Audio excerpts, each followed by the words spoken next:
Beliefs restrict your perception of reality, which changes your pursuit of what reality, like what world you want to exist in.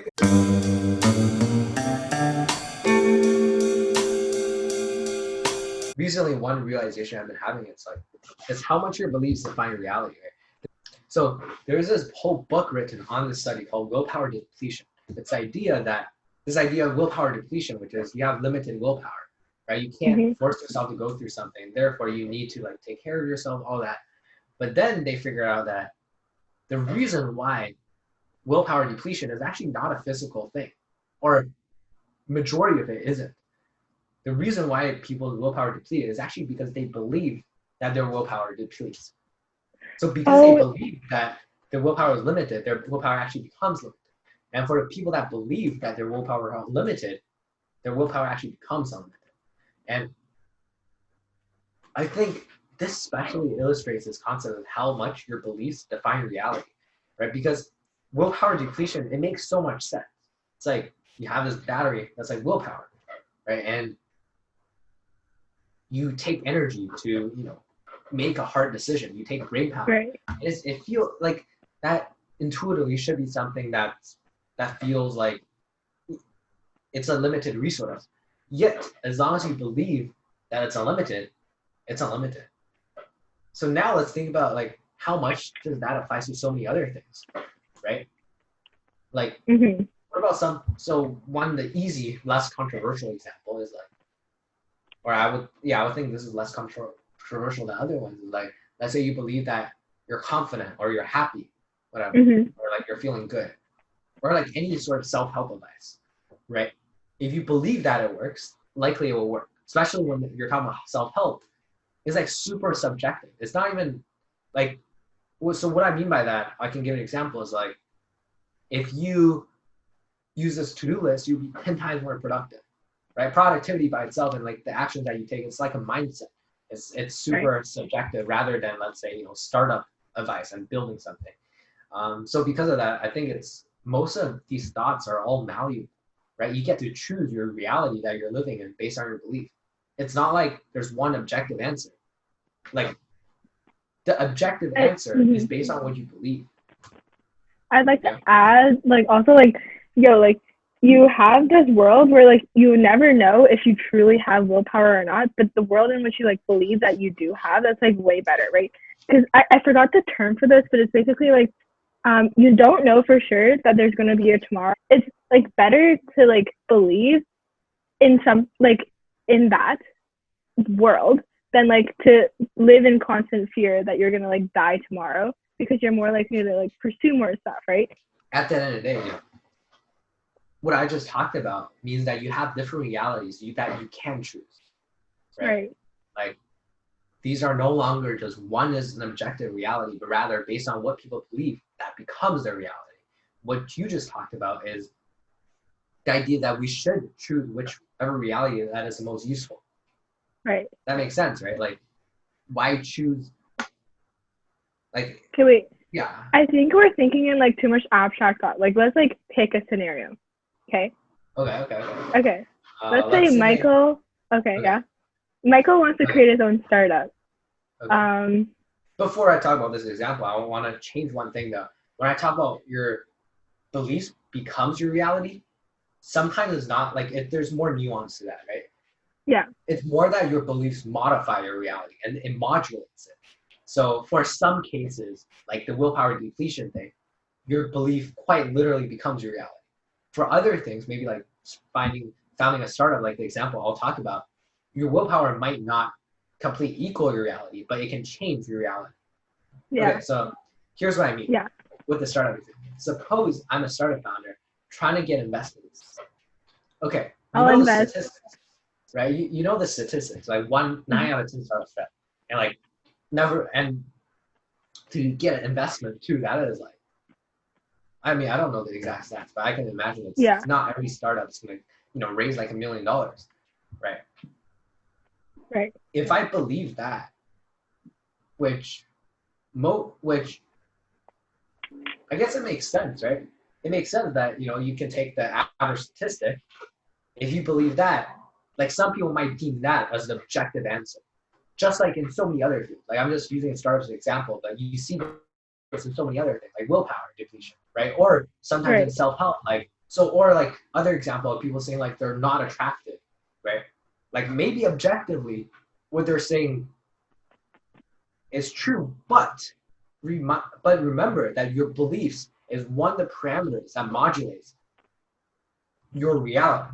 So for the guy that's like who thinks he's unattractive, if he believes that he's more attractive, he's gonna become more attractive, right? Because confidence is attractive.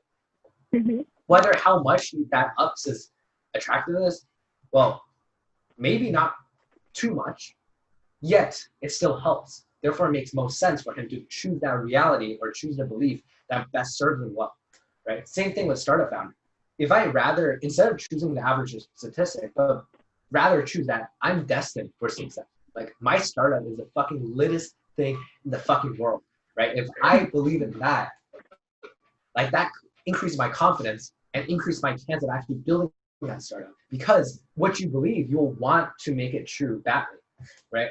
And not only does it give, in the startup example, not only does it give you that extra confidence, also makes you more motivated, right? And it almost becomes a self-fulfilling prophecy in so many other ways that we can think of. And there's also the butterfly effect, right? How like a little change in belief or like a little change in your belief systems or how you act one day can compound over time and affect all your actions, right? So perhaps let's say you're 20% more confident, or let's say 80% more confident in your startup. It's not only that one single action, or it doesn't just increase your confidence. Because it increases your confidence, maybe you will talk to somebody and they might see that you're confident, okay, and then they might talk to someone else. And then over the course of a few years, this will compound like crazy, right? It's not only the immediate result. So but here's the thing. Okay, so I buy that you talked about like the confidence in the guy, right? Like, yeah, like you will increase your chances in that world. But when you talk about startups, like I'm a bit more iffy on that because it's like there's also like statistics that are like guiding you.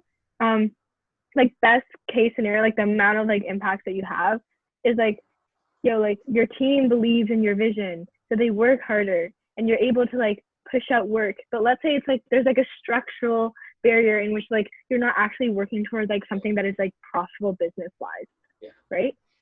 So here's where I think when I talk about the nuance part comes in, but there's also a plot twist later. But with the nuance, what I talk about is like your belief system modulates your reality, right? Mm-hmm. Especially because of compounding effects. It changes your reality over time. But how much it changes, it kind of lies on a spectrum, right? For something as malleable as your own mind, like without startups, just your own mind, like willpower, super malleable. You can basically change your entire reality. For something startups, and especially involving other people, that's where it becomes less malleable, right? So how much your belief change your reality might be less. And of course, you may very well run into those problems. Although I would say that this sort of belief by itself is another barrier that you might put onto yourself. Okay, so now we're going it's like a double thing. Yeah, it's a double thing. Now we're going meta level. If I believe that by believing that my beliefs equals my reality, my beliefs have a high chance of equaling my reality, right? If I don't believe that my belief equals my reality, and that I just believe in the statistics, I'm just going to believe in the statistics, and that becomes my reality. So it's like a double thing. It's not, right? So that's like this extra part. Although there definitely would be a balance to this. Like, of course, you don't want to delude yourself. Now we're talking about psychology, like how people behave and think, right? And so what it reminds me is like the placebo effect. It's literally like you can trick your brain into thinking certain ways, but it's also like you need a reality check of like how things actually work out. So it's like, so you're structurally guided by statistics, but you can say you can change your path. Okay, wait, let's think about this. You have like a road, right? The road can divide into like two paths. You having this willpower or like the ability to like think differently can change your path, but the road itself structurally does not change. If you just believe you're the shit, you're not faking it anymore, right? But you can't believe that you're faking it. So the other belief you gotta get is like, I'm not faking it. Like what I'm saying is actually legit.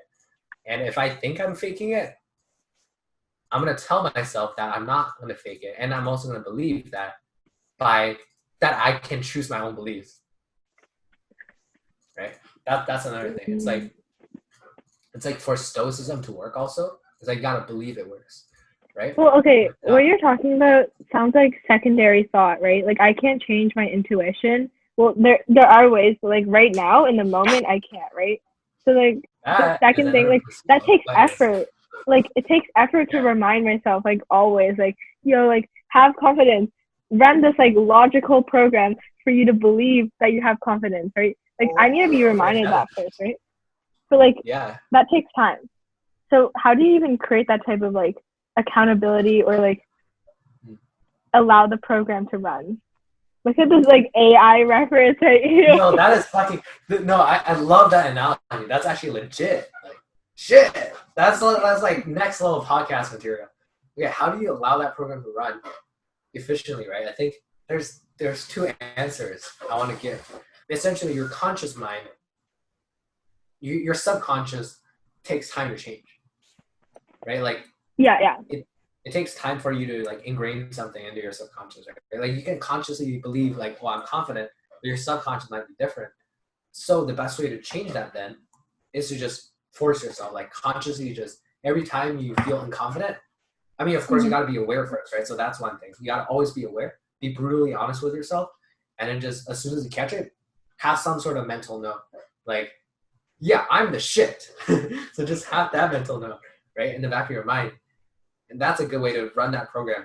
And it has to be quick. It can't be like super logical because then you're not going to remember. Yeah. You can just tell yourself, I'm the shit. Like practice that right now. Be like, I'm the shit approach of, you know what? I get to choose my reality. And if I believe that I can just instantly flip that switch, I can. And I start believing that it actually worked. It's like we have something guiding us to like think away, you know? Okay, like this is what I mean.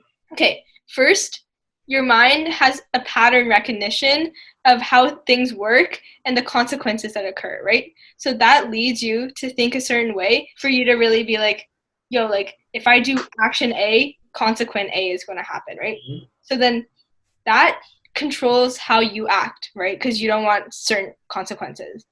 No, like think about it. Okay, wait. Have you ever like in class, you're like, what if I just like stood on a table and like stripped down and started singing, like jamming to ABBA?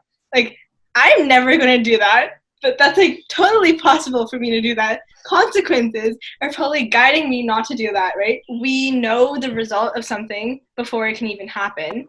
And so now we have like a guiding playbook within our mind of like how we should act within society, right? Okay, wait. Our brain is based on pattern recognition and assumptions, and that subconsciously allows us to choose a certain path without us even realizing it if we don't have that amount of self-awareness. And this isn't like a good thing or a bad thing. It can't be labeled as that, but there are good or bad things that can come out of it. What we said before is like believing if you have willpower or not, like control over your own reality, right? So if like this like guiding compass telling you not to do something, that is like restricting you to like pursue a reality, another dimension of like reality that you not necessarily like want to, but like you could. So, for example, by believing that dance fucking naked in front of your like class, that's gonna lead to consequences. Yeah. That's like a mental model. Now, one second. Okay, so if you you know the parallel universe theory, right? Where like your reality splits in two for every decision you make. Mental models essentially restrict your realm of possible realities, right? So if you have the mental model of like consequence of standing in class, that puts like a negative multiplier to every possibility that's like get naked in front of a fucking class, right? And if you think about your entire life, what most people want is they want that hat in their parallel universe where they get the most happiness, Mm-hmm. or Or they pursue fulfill joy. their desires, right? I actually have a pretty detailed theory on how to feel happy, or like what happiness means, because it's not very objective. I think it has to do with actually a physics concept called entropy, but this will be for another time. It's like a pretty long theory that I have. Anyways, but yeah, the goal is essentially you want to maximize something like happiness and find the best mental models to maximize for that. Wait, this is cool. This is cool. Okay, so let's wrap it up here. I'll give a conclusion. Okay, so we're now in this theory where we're thinking. So we're here with this model that's every belief you have restricts reality, right? If you believe that the Earth is flat, you might throw yourself into a rocket and then kill yourself because you thought the world was flat. That's what happened with flat Earth. Anyways, cut that part out. Yeah. Or actually, don't. Okay. I don't understand it, but yeah. Okay, but you restrict reality because if you believe something, that belief prevents a lot of other things to happen. Beliefs restrict your perception of reality, which changes your pursuit of what reality, like what world you want to exist in. So what I think is interesting is I think self-awareness Mm-hmm. equals choosing those mental models that restrict reality. Okay. Yeah. Anyways, I'm fucking tired. Yeah, that's what I'm gonna say. I'm gonna have to edit like 60 minutes of this. Wide open window.